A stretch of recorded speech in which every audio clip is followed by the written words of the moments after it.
بسم اللہ الرحمن الرحیم۔ السلام علیکم ناظرین۔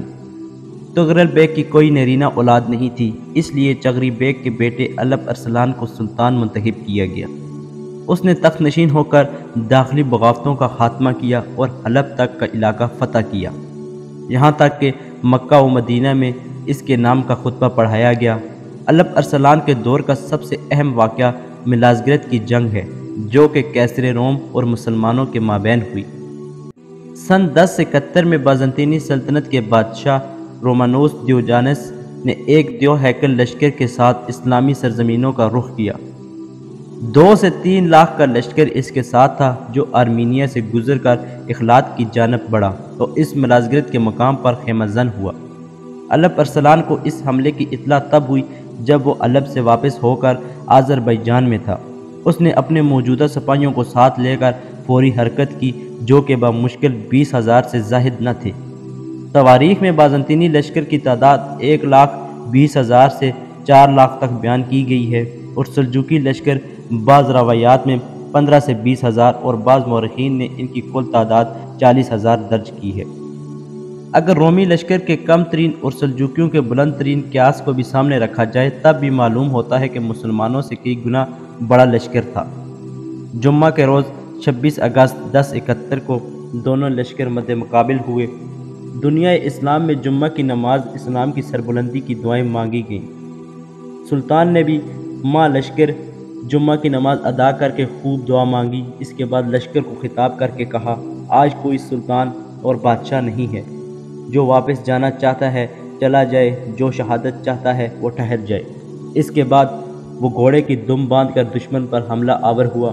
اسلامی افواج بھی بھرپور شوق شہادت اور جذبہ ایمانی سے ٹوٹ پڑی اور صفیں چیرتی ہوئی آگے بڑھتی گئیں۔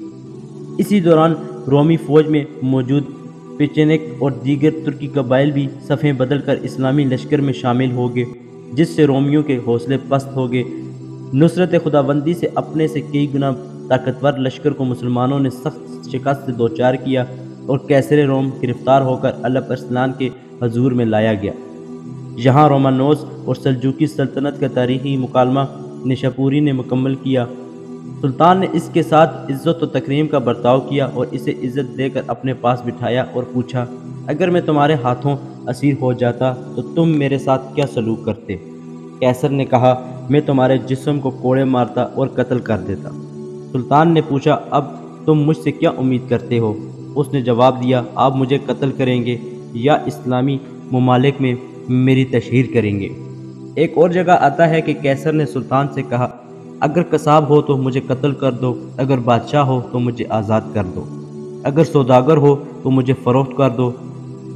خلاصہ الپ ارسلان نے اس کو معاف کر دیا اور عزت و تکریم کے ساتھ شاہی خلعت پہنا کر بعض شرائط کے ساتھ رخصت کیا۔ قسطنطنیہ پہنچنے پر عوام اور سپاہ نے اس کے خلاف بغاوت کر دی اور اسے تخت سے اتار کر قتل کر دیا۔ اس جنگ کو مسلمانوں کے لیے قسطنطنیہ اور یورپ میں داخل ہونے کا پیش خیمہ قرار دیا گیا۔ اس فتح کے بعد ہزاروں مسلمان اوغوز قبائل نے ترکستان سے مغرب اناطولیہ کا رخ کیا اور وہاں آباد ہوئے۔ الپ ارسلان 1072 میں خوارزم میں ایک سفر کے دوران ایک باغ کمانڈر کے ہاتھوں ناگہانی حملے میں زخمی ہوا اور چند روز بعد 42 برس کی عمر میں وفات پائی۔ اس کے بعد ملک شاہ سلجوقی نے حکومت کا انتظام سنبھالا۔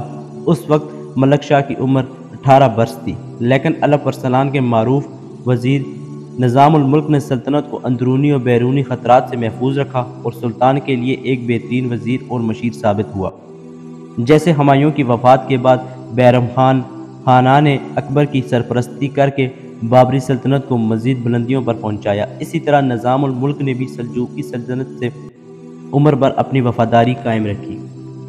سن 1094 میں ملک شاہ کی وفات کے بعد بہت عرصے تک مرکزی سلجوقی سلطنت باقی رہی، لیکن اس دوران سلجوقی شہزادوں نے تخت و تاج پر اختلافات کے سبب اپنی خود مختار ریاستیں بھی قائم کر لیں، جیسے سلاجقہ روم، سلاجقہ شام، سلاجقہ کرمان، سلاجقہ عراق و کردستان۔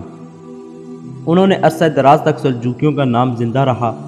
اس کے بعد کئی ترک امراء نے مقامی سطح پر اپنی اپنی ریاستیں تشکیل دیں۔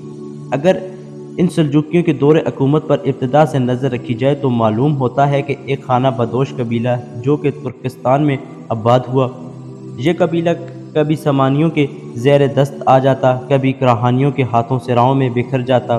یہی سلجوکی ترکمان جن کو فقط اپنے بھیڑ بکریوں کے علاوہ چراگاہ اور رہنے کے لیے زمین کی تلاش تھی، اور محمود غزنوی کے ہاتھوں ان کے سربراہ کے قید ہونے کے باوجود اس کے مقابلے میں سر اٹھانے کی جرأت نہ تھی۔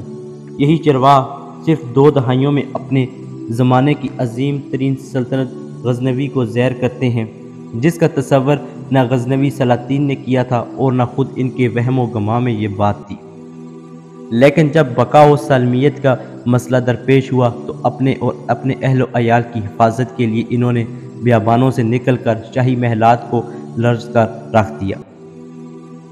1037 میں نیشا پور، 1040 میں مکمل خراسان و ایران کو زیر کرنے کے بعد 1057 میں سلجوکی گھوڑوں کے قدم دارالخلافہ بغداد تک جا پہنچے۔ جس عباسی خلیفہ کے دربار میں داخل ہونا نامور سلاطین کو نصیب نہ ہوتا تھا، تاریخ میں اولین مرتبہ کسی غیر قوم نے خلیفہ کی بیٹی سے نکاح کیا اور تغرل بیگ کو یہ سعادت نصیب ہوئی۔ انہوں نے اگلے 20 سالوں میں 2 لاکھ کے بازنطینی لشکر کو شکست دے کر کیسر روم کو اسیر بنا لیا۔